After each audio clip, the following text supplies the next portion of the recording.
Donc bonjour, nous allons voir ensemble dans cette petite vidéo, je vais vous faire quelques retours sur les APP 1, plus pour vous donner finalement une démarche que pour vous donner des réelles solutions que vous avez pour la plupart trouvées.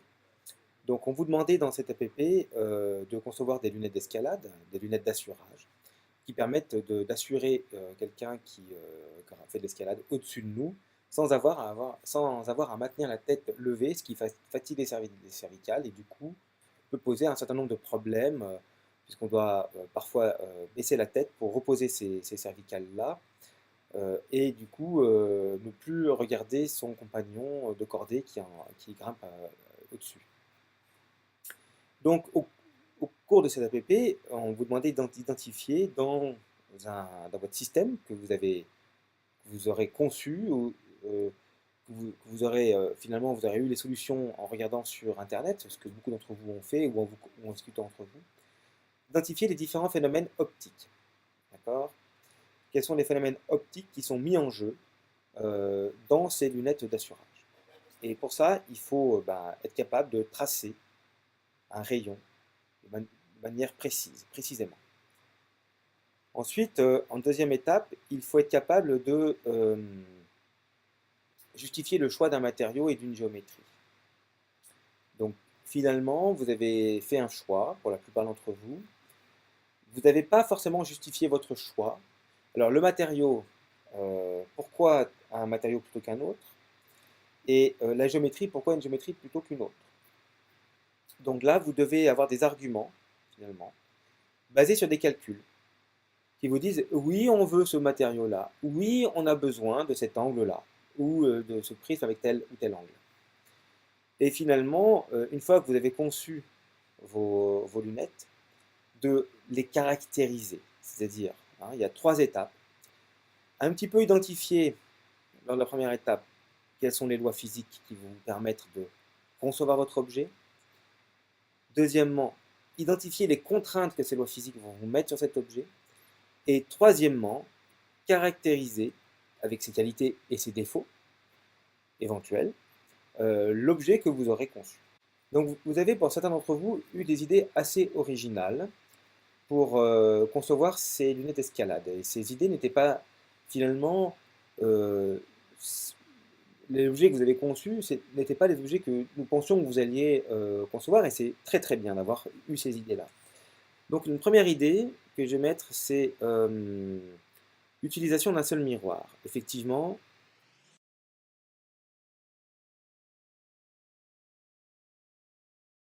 donc pour tracer ce miroir, ce que vous avez fait pour la plupart d'entre vous, c'est qu'on prend un miroir avec un axe, avec un angle défini par rapport à la verticale, ou à la horizontale plutôt.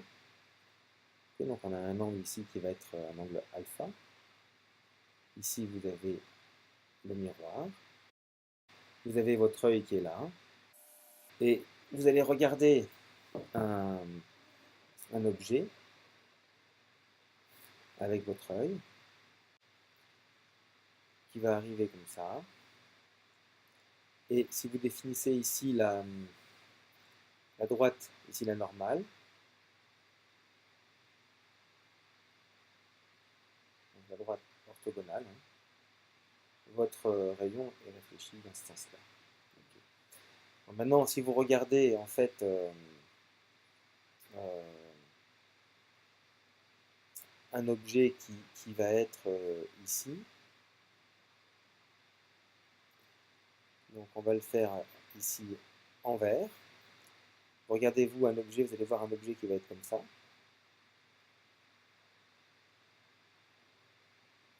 Avec ici donc la normale aussi.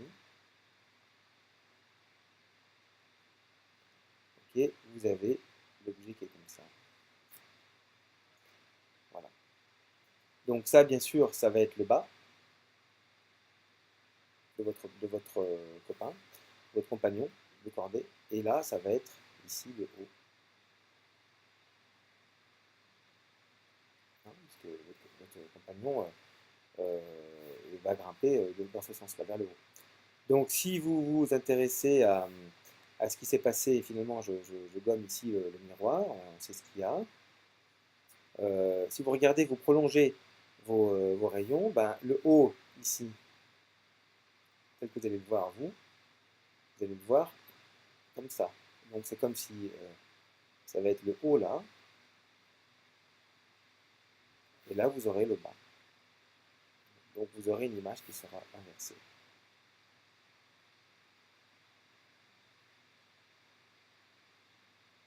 Elle sera inversée au bas. L'image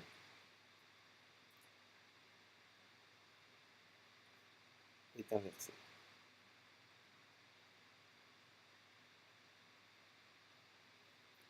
Au bas. Ce qui peut poser du problème hein, dans le cas de justement d'assurage, et aussi elle va être inversée gauche-droite. Ok, donc voilà la première utilisation, la première solution assez évidente sur laquelle que vous avez proposé. Donc cette solution n'était pas satisfaisante à cause de ces problèmes d'inversion. Donc ça, c'était pas satisfaisant. Alors d'autres ont proposé finalement de regarder une utilisation avec deux miroirs. Donc avec deux miroirs, on aurait bien sûr, bien évidemment, on va euh, résoudre le problème de l'inversion. Par contre, la solution pour faire ça, c'est que si on place un œil ici, on va devoir quelque part essayer d'avoir une configuration de miroir assez étrange pour